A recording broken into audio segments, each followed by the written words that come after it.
Inspirational words from Mr. Belair.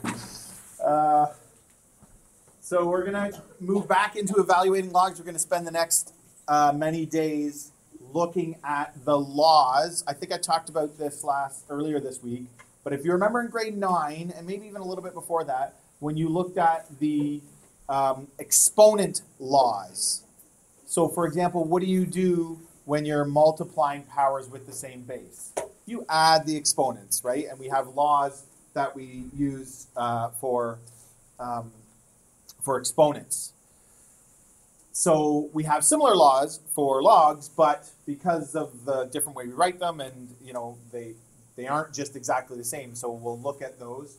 Today is more really evaluating, so a little bit more of what we've already kind of done, and then but we're going to continue with this kind of algebraic look at it for a few days.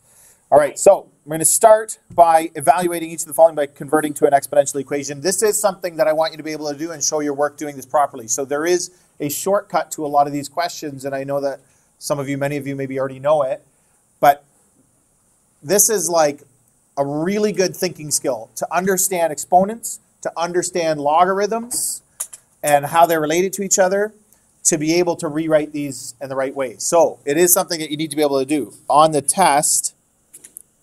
And like I told you already, that there will be a no calculator portion. That's probably what we'll do before the holidays. We'll probably kind of do a no calculator quiz like next Thursday or Friday, and or like a mid-unit test kind of thing. And so you have to show your work, right? So keep that in mind. So first of all, we're going to rewrite this as an exponential equation. If it helps, you can say this log, base 3 of 243 equals x, okay? And then when I rewrite it, I get 3 to the x equals 243.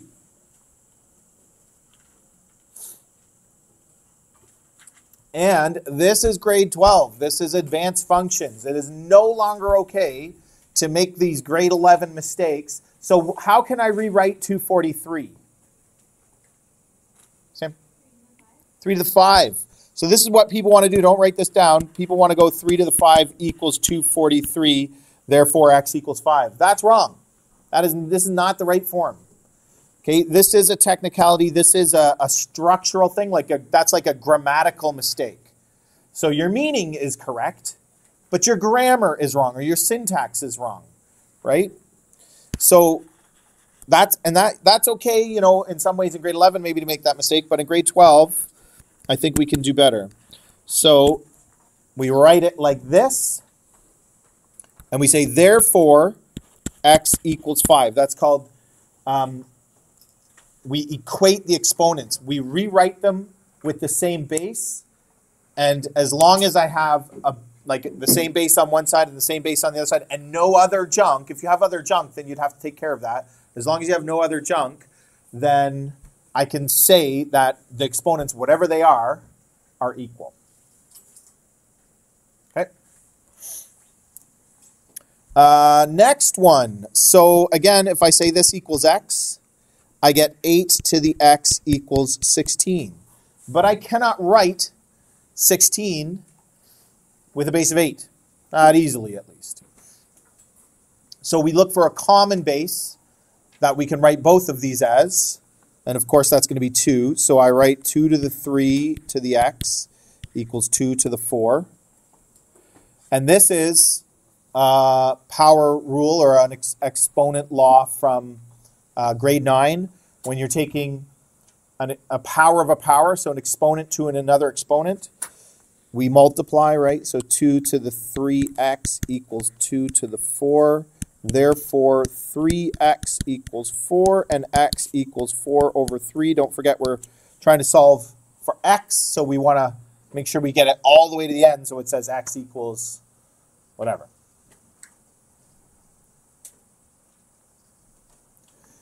Now, a lot of us have fancy calculators, but this is the kind of thing where if you punch that into your calculator, like an old school kind of calculator, or even still a lot of the ones that are lying around today, you would get like a decimal answer. And you may or may not recognize it, but doing it this way, we get our exact answer, so we like that.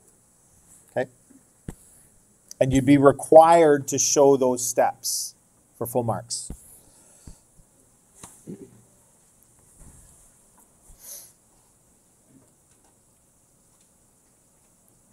So think about how you would rewrite C as an exponential equation.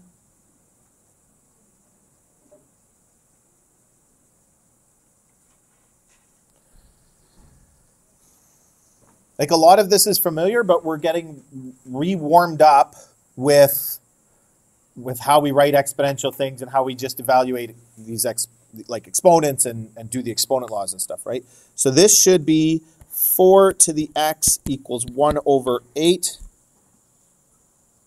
So again, what's the base that we can rewrite both of these sides in? It's 2 again. So this is 2 squared all to the x equals 2 to the negative 3.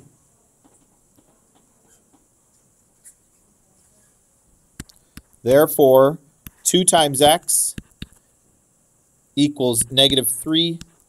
X equals negative 3 over 2.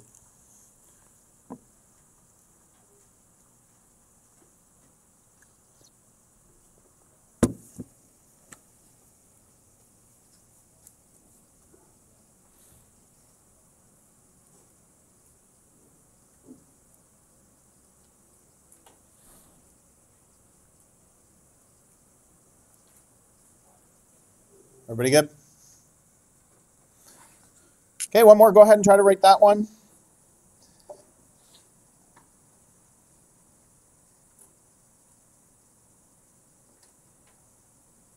Like you don't have to do any of the work, just rewrite it.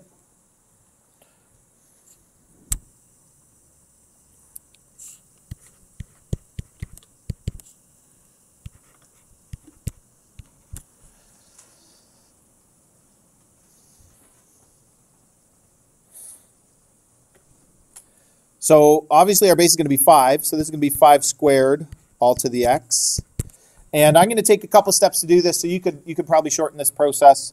But another way of writing the square root of 5 or the cube root of 5 or the fourth root or whatever, right? It doesn't matter what level, is 5 to the 1/2. And that's all of that to the 3. So I get 5 to the 2x equals 5 to the 3 over 2. Therefore, 2x equals 3 over 2. Divide both sides by 2, and I get x equals 3 over 4.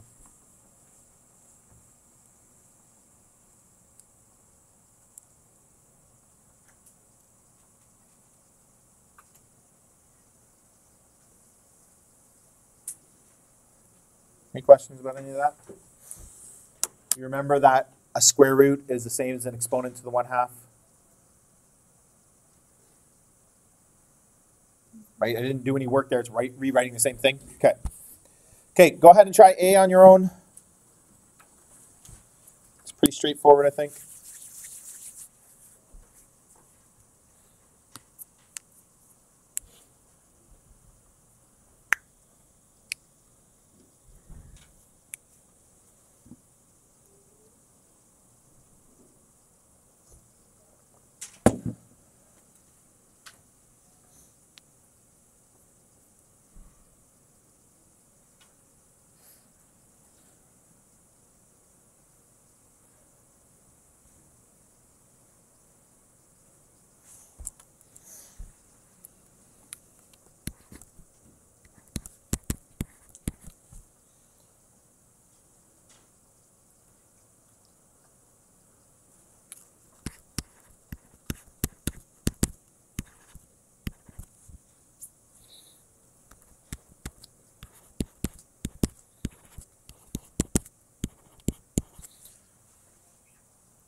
Get 3 over 2 for that first one.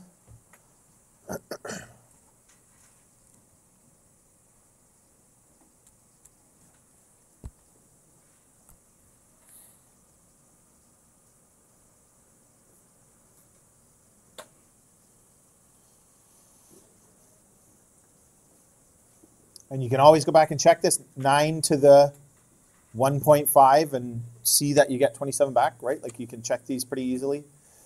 Okay, and b, if I rewrite b, so 6 to what exponent gives me 1? This is, this is an easy one if you know the trick, but if you kind of forgot it or a bit rusty, 6 to the x equals 6 to the 0, right? Anything to the 0 is 1. Therefore, x equals 0. Okay, the next one's obviously 2, right? It's funny how the brain works. Like 7 times 2 is 14, so your just brain automatically kind of goes, like that number just pops into your brain, but that's not the right answer here. So this one's not going to work because I can't express these two in the same base. So what do? There's a question in the textbook that wants you to estimate. And I think that's actually, I think it's a great skill to kind of be able to estimate. So 7 to the 1 is 7, and 7 squared is 49. So 14 is a lot closer to 7. So it's going to be 7.1. Maybe 7.15 round up to 2, but it's going to be somewhere around there. And the textbook does want you to actually guess and check a bunch.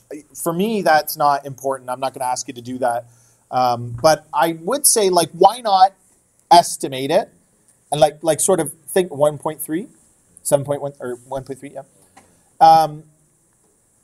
And estimate it, and then we're going to calculate it. So we're going to use a formula to calculate it, and kind of check your answer and just get thinking. It's a good little test.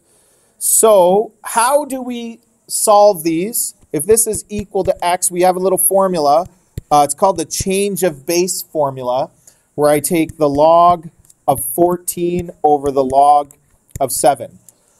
So how many people have seen this before? Oh, only a few. Okay, yeah. So a handful or maybe more. But and I think I mentioned this on Tuesday, but I'm going to say it again. And in the lesson yesterday, the first example was a graph to base 10. You can see it there, 2 log base 10. And then the second example just said negative log. There was no base written. When there is no base written, the standard is that means it's base 10.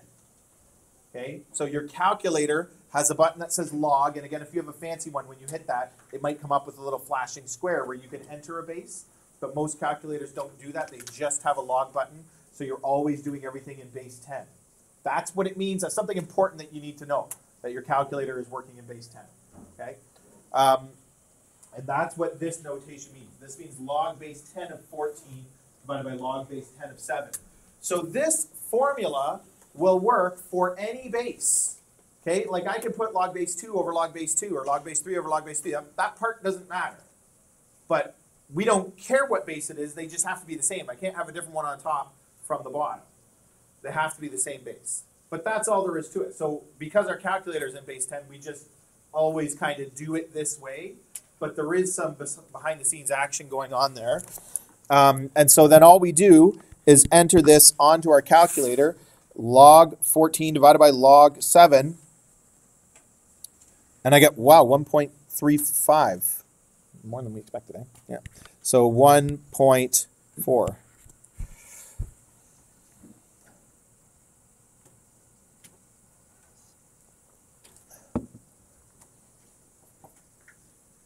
Okay, so what would this one, what would be your guess? If you've already done it, then you're not allowed to guess.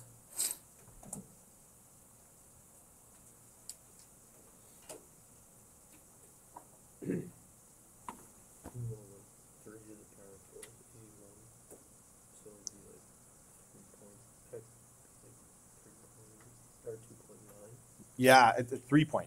Yeah, it's going to be really close to 4, right? Because 3 to the 4 is 81. We're just below that. And in fact, I wouldn't be surprised if it rounded up to 4.0. So let's see. This is log of 80 over log of 3. Yeah, look at that. 3.98. So that rounds up to 4.0. This, to me, is an awesome example, and I wish we could do this in like grade 9 and grade 10 where we have that understanding of what's going on here and show how if I didn't use the rounding symbol and or if I didn't like keep a decimal place, it would look like we got an exact answer. It would look like we were saying 3 to the 4 is 80, and it's not. And that's what this notation, the way that I've written it, that's what it shows. It's really close to 4, but it's not 4. It's so close that it rounds to 4.0, but it's not 4. Right? That's what we're showing. That's a pretty important thing in mathematics that our communication is clear. Okay, any questions about that? So you learned a new formula, but it's a really simple one, but it's an easy one. But it's a big one. Like that, like this is going to give us a lot of power to kind of solve anything we need to, like a whole bunch of things that we need to solve. Okay, so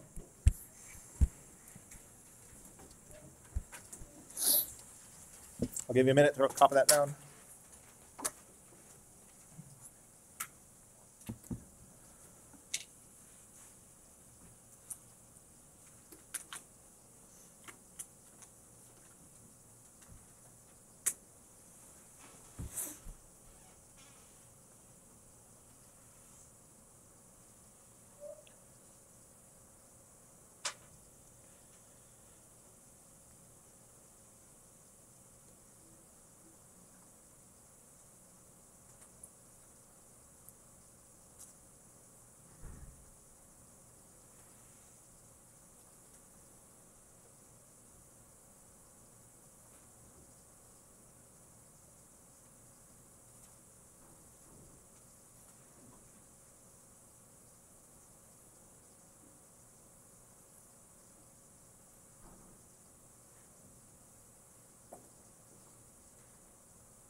How many people in here are taking chemistry or have taken it? Have you talked about radioactive substances? Like, is that something that you do in chemistry? It is, yeah? Okay, so you would understand, probably better than I do, like the chemical reactions that are going on there. And for those of you that don't, like a little bit of a background, if you have a radioactive substance, what happens as it like decays and it radiates the radiation, that's the part that kills you if you're too close to it. It's like releasing particles or whatever, right? And that's changing it into a different substance. So it's not like it disappears. It's not like you have this rock and then you come back 3 days later, the rock's just gone, right? It's just, it was one type of substance, and then after a certain amount of time, it becomes another type of substance. And sometimes it sort of turns into like other radioactive types, but eventually it would become inert and it would not be radioactive, typically at least. There's usually exceptions to each rule. But anyway, so you might find a sample of something where half of it is this radioactive substance and half of it is the inert substance that it decays to. That's how they date a lot of things. That's what, like carbon dating, that's what that process is they sort of find a substance where that process would have taken place and they know how long it would take, and so they can measure that time length of how long that substance has been there. And so it's a pretty big idea. But anyway, so that's what's happening. So when we say, like, when you're thinking about this type of a situation, we're realizing that you've got this certain rock and the mass of, in this case, arsenic 74 is changing, but there's still like, it's not like it just disappears, okay? But it has this radioactive decay has this really special property that it's called half-life and that kind of thing. Okay, so we're going to talk about that. And you probably have seen that in grade 11 math as well. Anyway, so we've got this formula that can calculate the amount of substance left after a certain amount of time. So m at t equals p. I don't know why it's p0. It's often usually just p, but p0, like the original amount is what that means, right? Times 1/2 to the t over h. Okay, so m is the mass remaining, p is the original amount. Whenever t is 0, right? That's what p is, the original amount at t equals 0. And h is the half-life of the substance. So this one's given to us here. And then t is time. And time depends on the half-life as well. So like what the units of time are. So in this case, arsenic 74 has a half-life of 17.5 days. So in this case, t will be in days. And then we're given 100 milligrams. So the mass will all be calculated in the same units milligrams, right? So depending on the starting part that you're given, that's going to give us our units. All right, so here we go. Let's see. I've got P, the original amount is 100 milligrams. H is 17.5 days.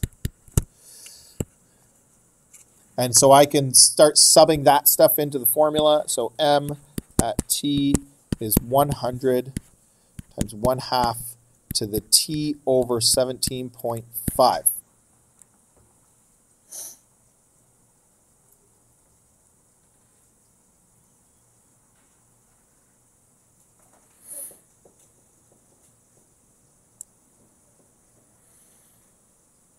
So after I have those givens, I can kind of come up with my equation. Now I have an equation that's just got a T, and it gives me the mass remaining. So then it says T equals 35. So M at 35 equals 100 times 1/2 to the 35 over 17.5. And I could just plug this into my calculator. So this is a good thing to be able to do. So 100 times 1/2 or 0.5 to the exponent. And I'm going to put my exponent in brackets, right? Because otherwise my calculator is going to take the bottom part of the exponent out. So to the 100 times 1/2 to the bracket, 35 divided by 17.5, close bracket, equals, and it gives me exactly 25. It's probably a lot of you were expecting. That's one way I could do it. Another way I could think about this is, what is 35 over 17.5? It's 2, right? So this would also be like 100 times 1/2 squared, which is 100 times 1/4, which is 100 over 4, which is 25. But I don't really need my calculator for that one. But another way to think about this, and if this is obvious to you, then that's great. But to a lot of people, I think they struggle with this idea of what half-life means. So just put your pencil down for a minute and watch if you like.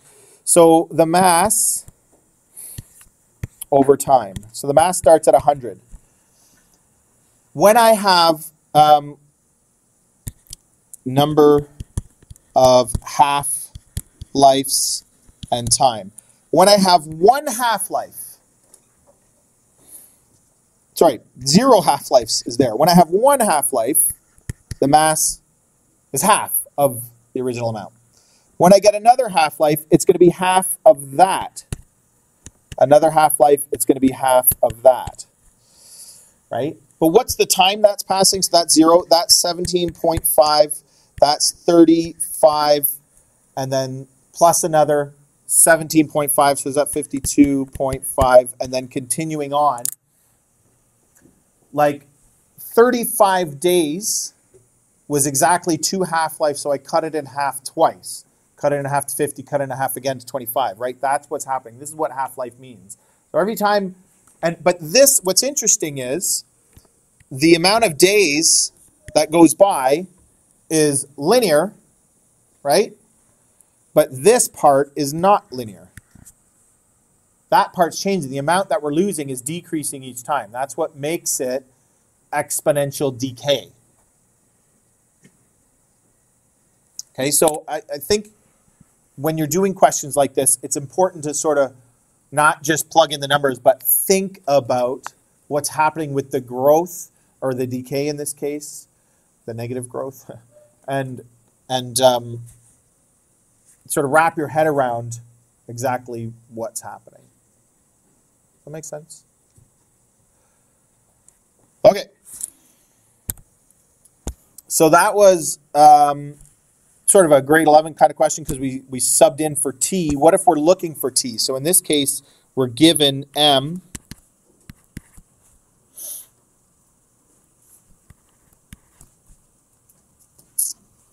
So I get 10 equals 100 times 1/2 to the t over 17.5.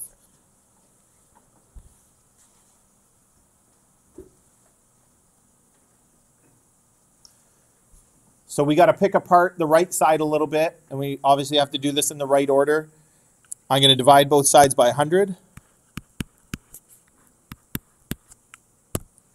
And I get 1 over 10 equals 1/2 to the t over 17.5.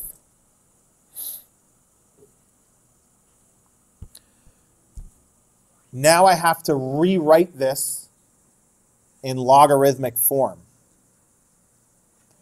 So the base stays the same, so it's log base 1/2 of 1 over 10 equals t over 17.5. Multiply both sides by 17.5. Right? And those guys divide to 1. And I get t equals 17.5 log base 1/2 of 1 over 10. And then t equals 17.5 log of 1 over 10 over log of 1/2.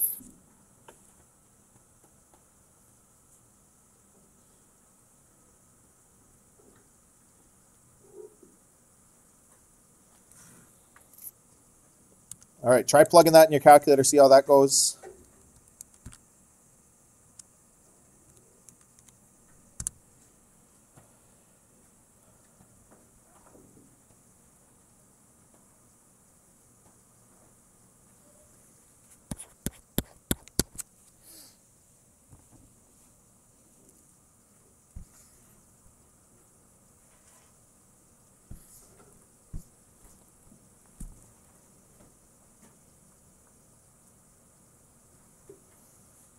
I got 58.1. Anybody got the same thing? If you are just plugging in numbers and not thinking about this, you would have no idea if that's right or not. You know, and you're like, okay, so that's 58 and a bit days, right? It is not 58 days and 1 hour. Please don't say that. Okay? It's 58 and a bit days. I don't know, like, but yeah, maybe. Is that right? Well, we did this little activity over here. So let's compare it to our graph. After 52.5 days, I had 12.5. So in a little bit more, I will have a little bit less. Like, that actually fits with the thinking we've already done. So that's really nice. So in this case, you wouldn't normally have that little table of values to be able to do the thinking, but it does kind of make sense that 58.1 days is just over 3 half-lives. And so that fits for me. Like, that, you know, that answer does make sense. There's one more question that I threw in here, so we'll do it with 6.25 as well, but I'm going to do it quickly because I just want to show what can happen, t over 17.5. So what is 6.25 over 100? It's 0.625 or whatever, or 0.625, but it's also, I'm going to rewrite this.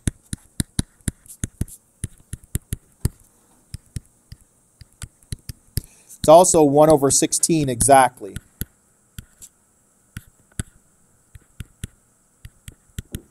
So if you ever notice that you can write it as a fraction, and what can I do with that fraction? Well, I can write it in the same base.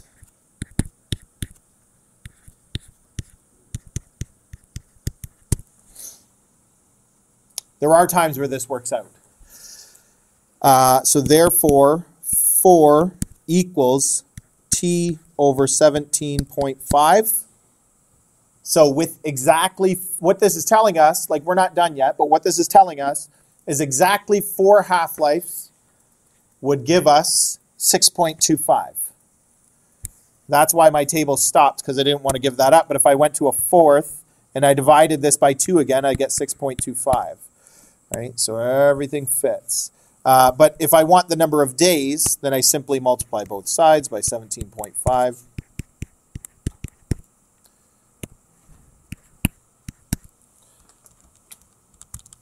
And that's 70 days.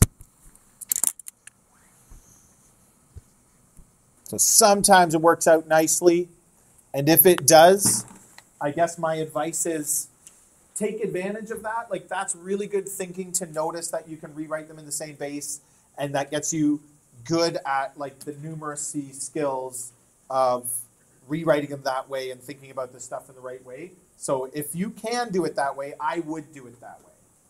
But then if you can't, we have this awesome change of base formula where we can evaluate any log to whatever decimal place we need. Any questions?